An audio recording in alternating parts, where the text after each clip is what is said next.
psycho killer. Qu'est-ce que c'est? Fa fa fa fa fa fa fa fa fa fa. Better run, run, run, run, run, run, run. Alright, now that we're back with part 3 of the build of Leslie Vernon here. As you can see, I've done a little more work since the last one, so I've got a lot to go. But, I did the sleeve here. Got all the little details, all the rips and tears. Same way I did the chest. The only difference with that one is you have to be very careful and just make sure you get around the joints so that you can still get the full articulation of the figure, of the arm that you want, without sacrificing too much sculpt. One thing I did do on it, I can kind of repeat it here to show you, is with the end of the sleeve here, the wrist articulation's about here. So I sculpted over it, and then I just took my pick here, and I pulled back the material to kind of make it sit like a real sleeve. That way, the wrist articulation's there, but it's hidden, and it still looks cool, and it hangs like a sleeve would. As you can see, I went around the elbow joint here, and then up here as well for the swivel. And I had to make sure this was all clean. The next part that I've done here, in preparation of doing the overalls themselves, is I've put little bits of thermal here. I still have a couple other places where it needs to go, both on the front and back of his legs. But what this is going to be is, he has the thermal, the full body thermal suit on under the overalls, and there's some parts where it sticks out. Obviously I don't need all of that. I mean, honestly, even up here, I don't need this part of the body even. But instead of sculpting it over the full legs, what I'm going to do is just have these little spots where it's going to be showing. I'm going to sculpt a little more than I actually need to, and the overalls will go over all this and hide it, but you'll still be able to see the thermal sticking through where it needs to be. So now that we have these parts on his leg, we're going to take the epoxy sculpt and start on his overalls. So as I mentioned before, when we apply it on here, we're going to make sure we go back and either cut out around the under parts the way the weathering should be, or just not sculpt there, depending on the effect we're going for.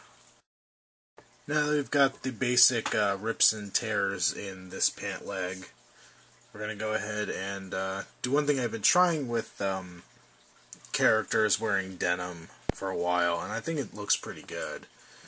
Basically have a little piece of torn off blue jeans, and I take it and just kind of apply it to the epoxy sculpt. And obviously you don't want to push on it too terribly hard because you'll mess up any sculpting you have. But just enough on there to leave the pattern on the figure, to give it that extra little look of being a cloth. And then once this is all done, I'm going to go back and do all the wrinkles and folds and details and that kind of stuff. I'm going to do this on all parts of the overalls on the character. And it's all pretty much the same. It's the same kind of routine you go through with the arms, of doing the pattern of the corduroy and all that stuff. Just another means of doing it. I don't know how well the camera's picking it up, but it gives it a nice texture. It gives it something different. It gives it something a little more substantial. So I'm gonna finish up the overalls on here and pick back up a little later. So now we're gonna get to work on the head. It's basically, you can see I've taken it down even further than I had it before. I reshaped the jawline on it, and I kind of just trimmed down everything else. The eyebrows are trimmed down. The hair I've already sculpted on here. So we're going to get to work and start sculpting the rest of the face.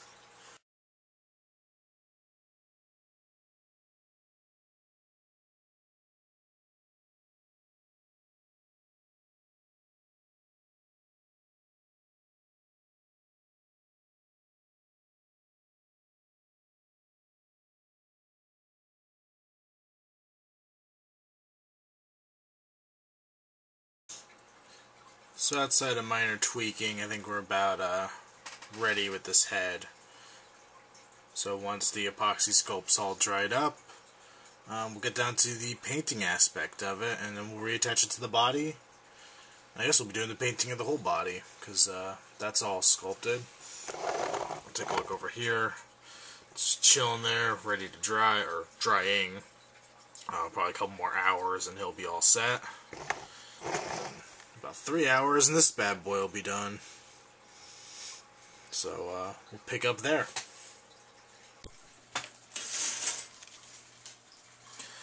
Alright, so now we're going to go ahead and start working on the weapon. As you can see here, I've got a piece of metal. This is, I think it's actually aluminum.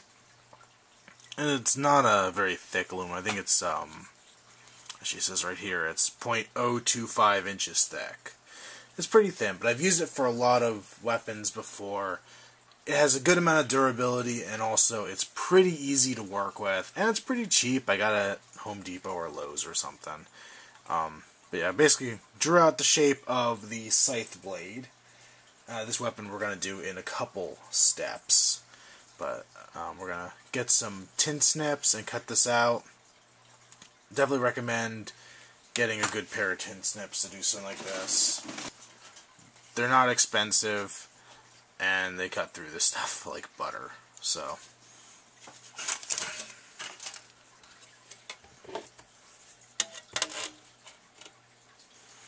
I make sure I cut a little outside the lines here, just so that I can clean it up a little better.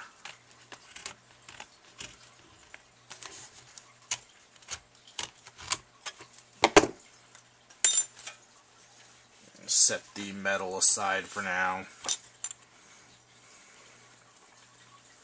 And go in a little closer with the tin snips. Alright, so here's our first part. It's still got to be taken and cleaned up with the Dremel. But that's the beginning of it all. As you can see, it got a little bent out of shape during cutting. It's nothing hard to fix. Just take a pair of pliers, or you can even just put some heavy weight on it. Just bend it back into shape. This is our basic shape. We're going to go and clean this up, and then we'll work on the other parts of it. The next couple parts for the scythe we're going to use is a skewer. It's pretty simple. It fits in the hands of most of these kind of figures, so it's kind of the perfect thing to mess with. I just cut off a small little section here. Judging by the screen caps, it seems to be about the right size for the handle comparatively. And for the metal part that goes between the blade and the handle, we're going to cannibalize one of these little clip things here. If you had like a thicker paper clip, that would work pretty well too. We're just going to take this, rebend it, and shape it into the part for the scythe. So here we have it all cleaned up and glued together. There's the skewer part, handle here, and the blade. Now that it's all dremeled up, I added some kind of weathering to it a little bit, just made it look like it's all banged up and dinged up and stuff. Also added a metal bracket here. This bracket here, if you look in the movie, it's on the blade. It's what connects the two pieces. And this is pretty much the whole thing. I super glued it together. Everything kind of snapped together the way I made it, but super glue just kind of keeps it in there a little better. And next step with this guy here is to take it and do the painting and weathering, gotta darken up the handle here.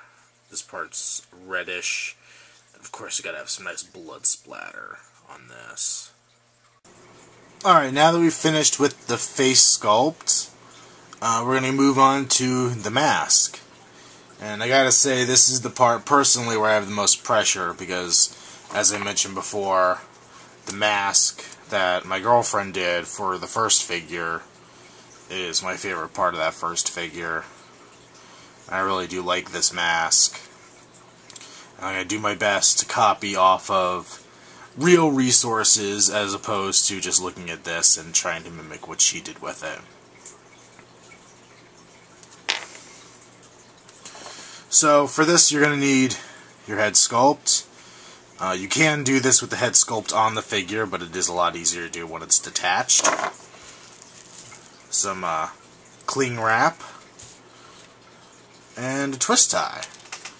And this is yet another one's customs method that I took from his tutorial.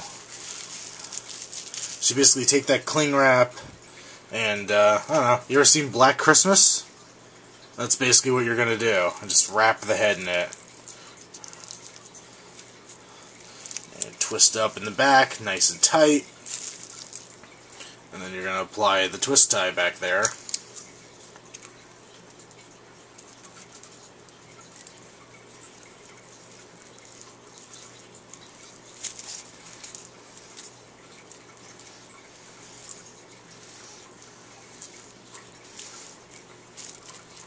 You want to get it as tight on there as you possibly can. The tighter the cling wrap is to the face, the better the mask is going to match the face, because basically what you're doing is leaving an imprint of the head sculpt in the mask. And if you look at a really well done mask, and I've seen a lot of, I think one did a couple Jasons with it, I'm pretty sure that even without straps, they were able to keep the mask on the face, and that's because it's a really good indentation on the back there. So what we're going to do from here is mix up some more epoxy sculpt and start applying it to here and try to get the shape of the mask.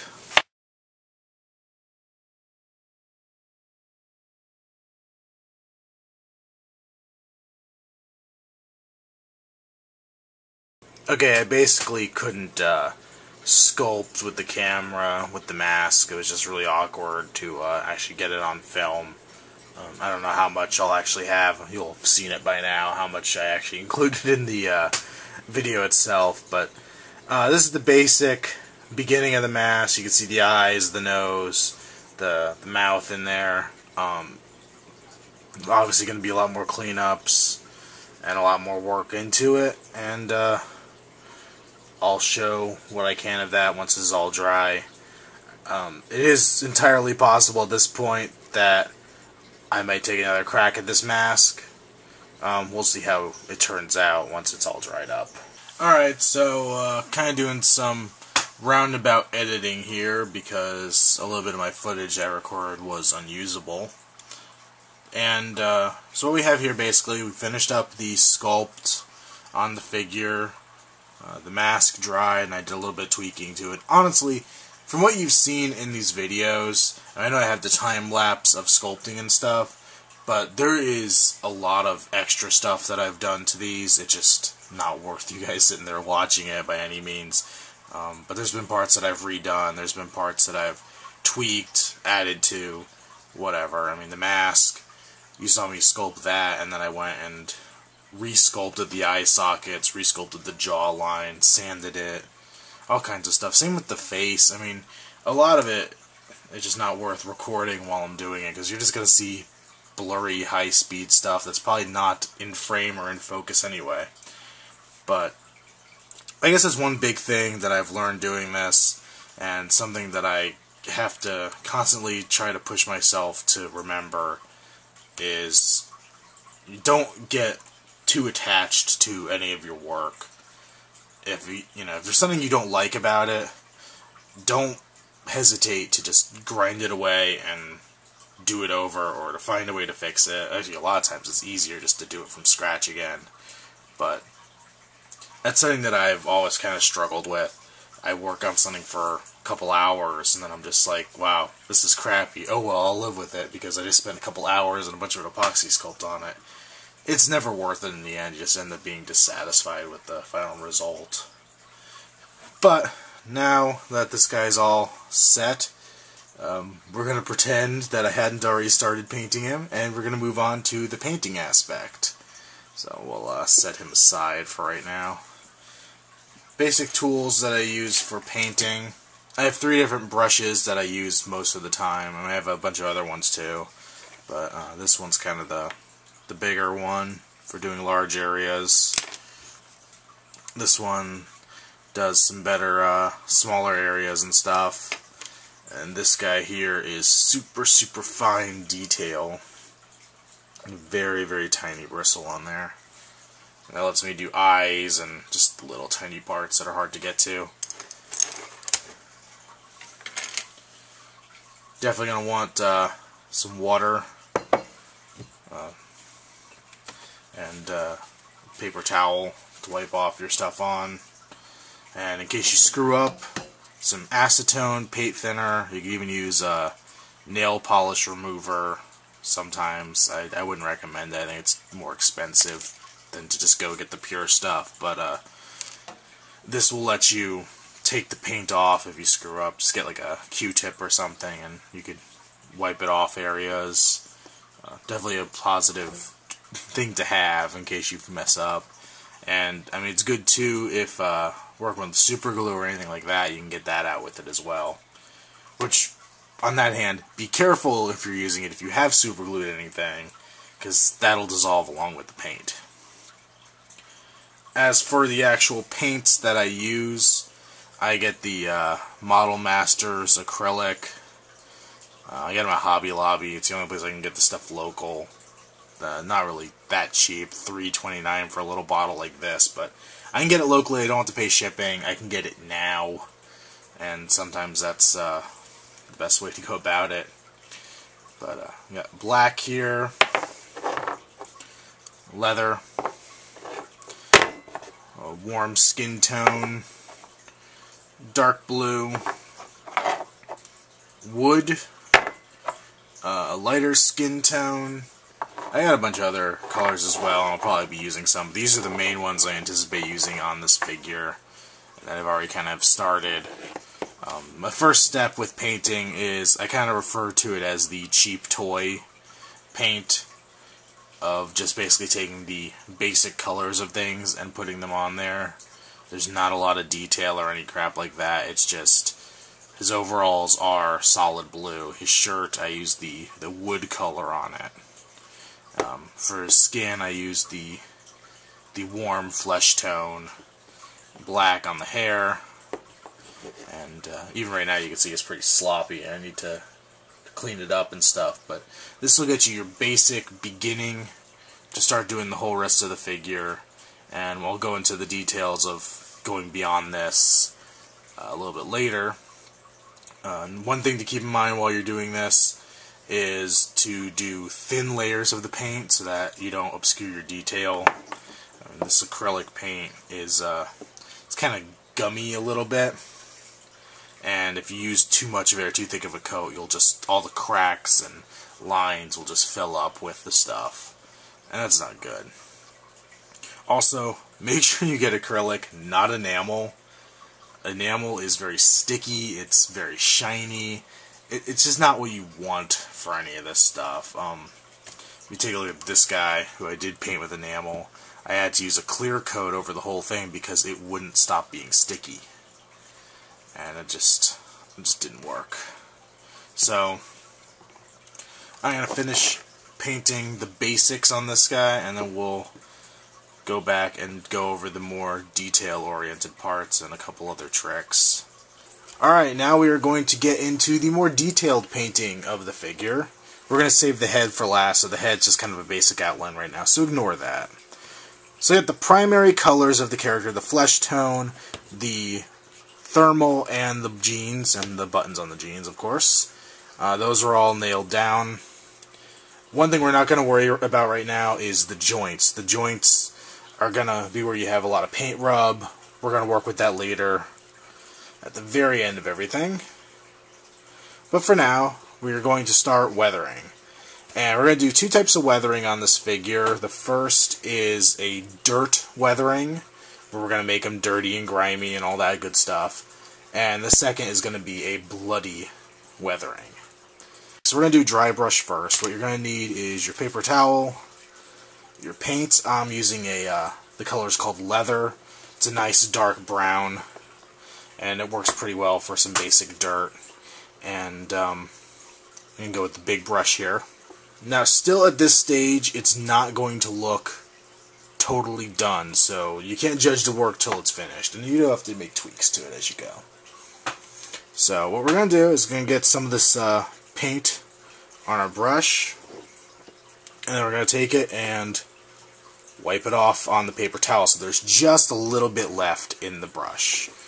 And then when we take it to the figure, we're just going to lightly brush it, and it's going to give the illusion of some just surface dirt. Sometimes it may come out a little thicker on there than you'd want it, so you can go back and just dab it with the paper towel and take it down a bit. There is no science to any of this. I mean, painting, weathering, sculpting, any of it. You can't say this is right, this is wrong. It's up to you to figure out how to make it look the way you envision it in your head. And I'm going to kind of go over a lot of him because he is really dirty in the movie. But on the same hand, I'm going to make sure it's sporadic enough so that it looks natural. One other thing to mention is you want to make sure this stuff gets mixed up really well. This leather color, I don't know if it's every batch of it or I just have a weird batch, but it likes to separate. And right now I'm getting a little more watery paint than I would like out of the jar. So you gotta work with that.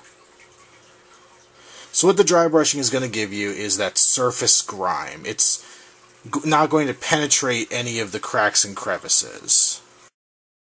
Alright, so we got the dry brushing pretty much done on here. Once again, like I said, omitting the head at this step. But what I did was went with that brown that I was doing before, and went back and did a layer of black, mostly just on the hand, actually mostly just on the skin, honestly. Just gave it that little extra bit of grime. You can see the feet there, and there's some on the neck as well. And then I went back in with blood. Once again, mostly on the hands and a little bit on the feet. I went pretty sparingly on the feet because I wanted it to look just like he'd stepped in blood and it kind of curled up over his toes a little bit. Leslie Vernon, not a particularly blood-soaked killer.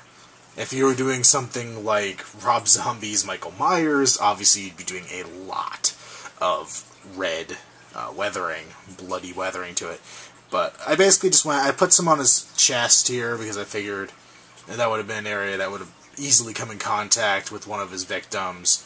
And the marks on his pants, I was actually thinking more of, that's kind of where he might wipe his hands or something. So just on the fronts of his pants, and there's actually some on the back as well. Basically a little bit on his butt. Just a place where he might have tried to wipe off his hands so he can get a better grip on his weapon or something.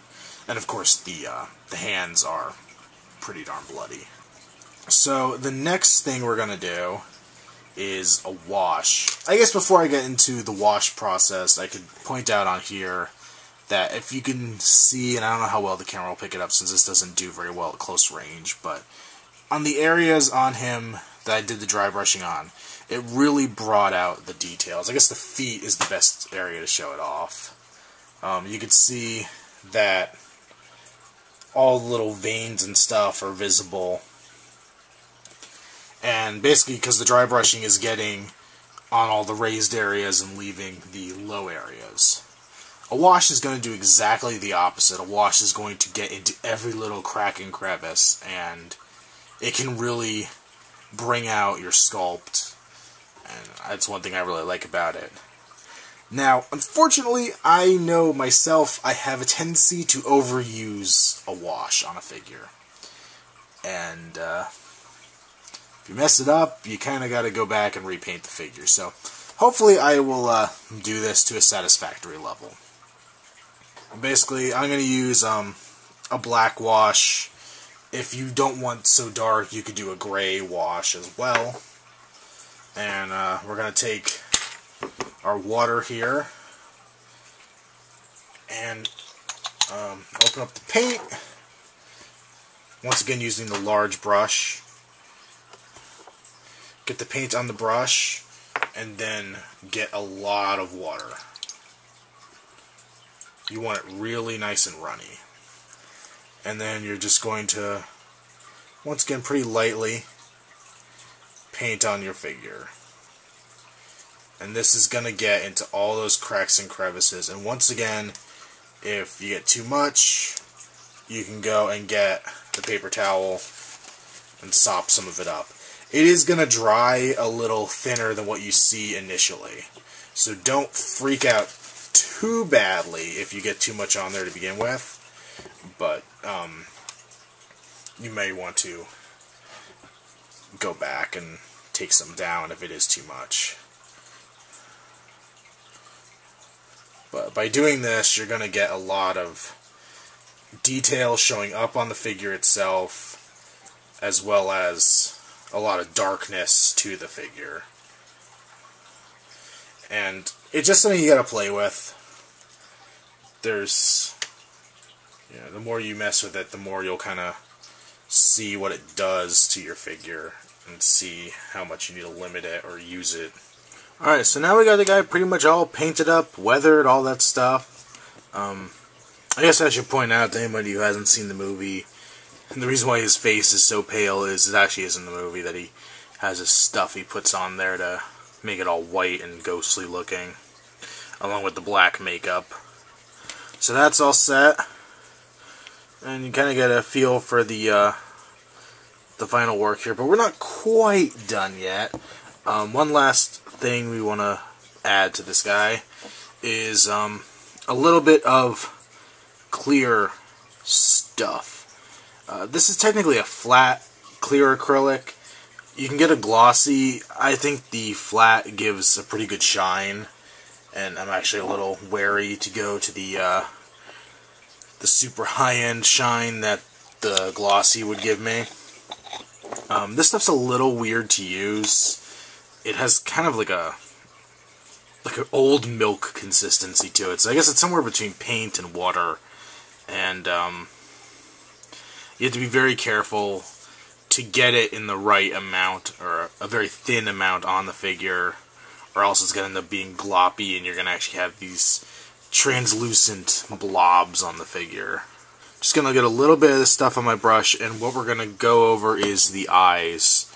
We're just going to put a light coat of gloss on the eyes there. This is going to give it a nice look, make it look a little more human. You can add this to other places as well. Inside of a mouth, if you have an open mouth on a figure. If you're going to do some like really wet blood, you could put this on there for a shine. It's pretty much anywhere you want it to be nice and shiny. I'm also going to add a little bit to the feet around the mud, just to give it that, but you could have a lot of fun with this stuff if you use it well. I actually had originally bought it because the enamel paint I was using, I needed to put it on there to keep it from being sticky before I realized that I was supposed to be using acrylic.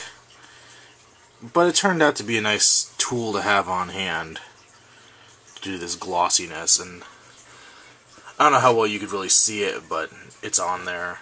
I add a little bit to his neck as well. I'm going to get a little thicker bit of it, just to be kind of like a sweat.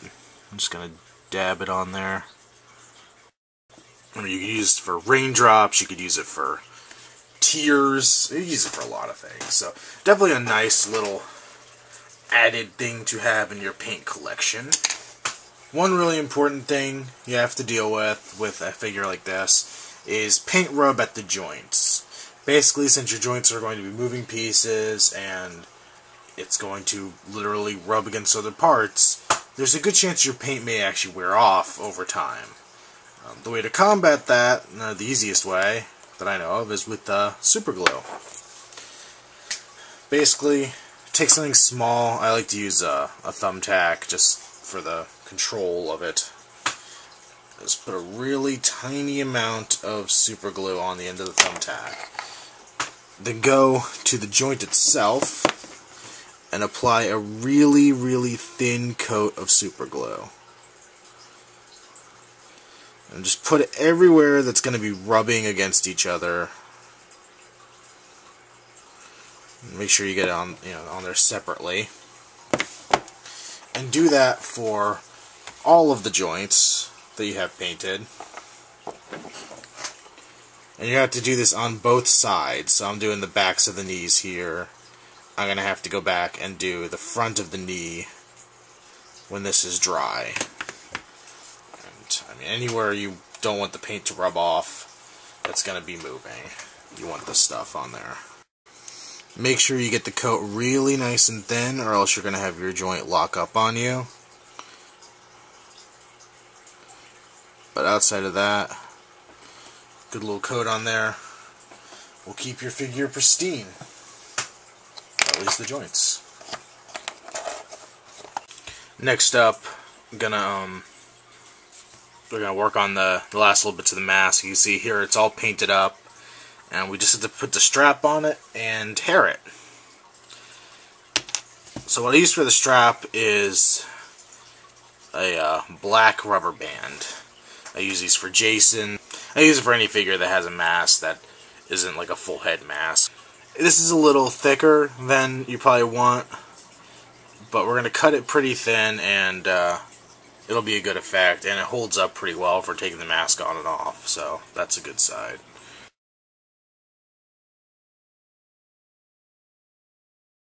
Alright, so now we have the strap on the mask here. We're going to put the hair on the mask. And I'm going to kind of try to cheat this one. I haven't really tried to do this before. And so we're going to kind of get a little bit of experiment time on here. Though I'll probably cut it out of the video if I mess it up too bad. Or I'll leave it, I don't know. Basically, this is not the right way to do this. So you really shouldn't emulate this by any means. But it's what I have on hand to do what I need to do for the hair. So bear with me on it. What I have for hair is the hair off of this doll's head. And I decided I'd make her a little more evil.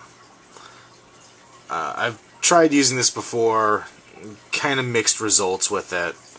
I think it worked well when I did Victor Crowley. It worked really badly when I did it on Michael Myers. So we'll see how it goes. But I'm just going to actually take a little bit of this and cut it and apply it to the mask. And I know it's the wrong color, and I'm going to try to modify that as well. So we'll see how this goes.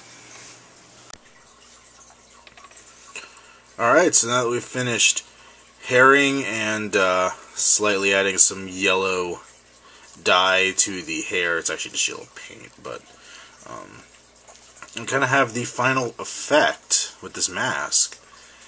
I think it came out okay. Like I said, this part is a bit of a experiment for me in doing this.